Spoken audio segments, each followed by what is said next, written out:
प्रातः स्मरण हर पल बंदनीय युग प्रतिक्रमण प्रवर्तक हमारे आराध्य गणाधिपति गणाचार्य भारत भगवान गुरुवर की आकस्मिक समाधि की घटना सुनकर मेरी आत्मा कांप गई, शरीर शिथिल सा पड़ गया।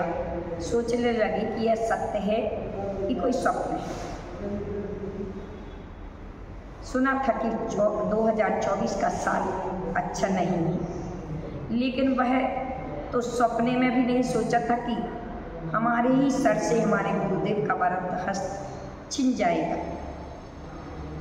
जिस मजबूत नींव पर लगभग 535 शिष्यों रूपी इमारत खड़ी थी, आज वह इमारत नींव के अभाव में अपने बल पर खड़ा होने का साहस नहीं जुटा पा रही है।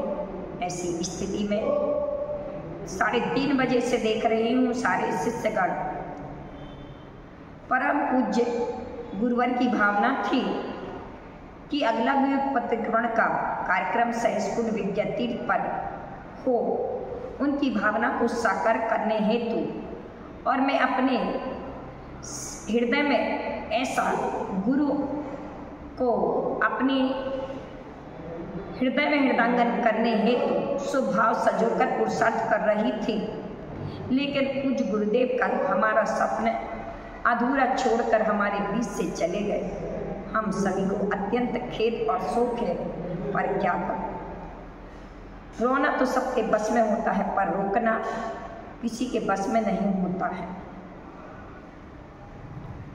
आज मैं उनके अभाव में अर्थात पूज्य गुरुदेव हमें अनाथ करके चले गए। जिन सूर सदा सदा जन जन के लिए डूब गया, स्वयं तो होगी, पर वह प्रकाश नहीं होगा। वह ज्ञान का, वह रत्नत्रय का प्रकाश, वैराग्य का प्रकाश नहीं होगा। ऐसी इस चिंतन शैली से सोचती हूँ कि परम श्रद्धेय आचार्य गुरुवर कहीं थे, पर वरद हस्त इन शिष्यों पर था, तो वह अपनी रत्नत्रय की निरंतर साधना कर रहे थे। आज बड़े खेद के साथ यह विचार कर रहे हैं कि हम अपने रत्नत्रय को, इस प्रायश्चित आदि को से शुद्धि करके आगे अपने इस रत्नत्रय की वृद्धि कैसे करेंगे, विचार कर रहे थे। पूज्य गुरुदेव के द्वारा दी गई शिक्षा, अनुशासन, वात्सल्य, सरलता, निर्भीकता, दृढ़ता आदि गुण जो हम सभी की बगिया में विरागामृत से सिंचन होकर के सदा हरी भरी रहे। गुरुदेव के बताए हुए मार्ग पर हम सभी शिष्यगण उनके आदर्शों को जन जन तक पहुंचाने का पूर्ण प्रयास करें। ऐसे पूज्य गुरुदेव के हृदय में सदा जिन शिष्यगण ने अपना स्थान बनाया था, उन शिष्यगण के प्रति यह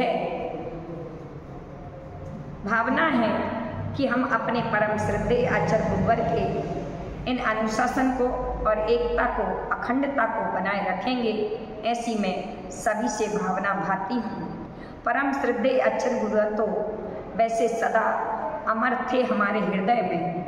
ऐसा साहस व श्रद्धा रखते हुए मैं विशुद्ध सागर जी से कहूँगी कि सभी का संचालन करके और हम सभी शिष्यों को भी साहस बंधवाने का आशीर्वाद दें। और प्रभु से प्रार्थना करती हूँ कि यह परम श्रद्धेय आचार्य गुरुवर की आत्मा जहाँ पर हो, वह रत्नत्रय में सदा आस्था रखे और उस रत्नत्रय को धारण करके आगे अपने उस लक्ष्य की यात्रा पूर्ण करें। ऐसी भावनाओं के साथ परम श्रद्धेय आचार्य गुरुवर के दो चरण कमलों में त्रय भक्ति सहित बदनाम नमोस्तु नमोस्तु नमोस्तु।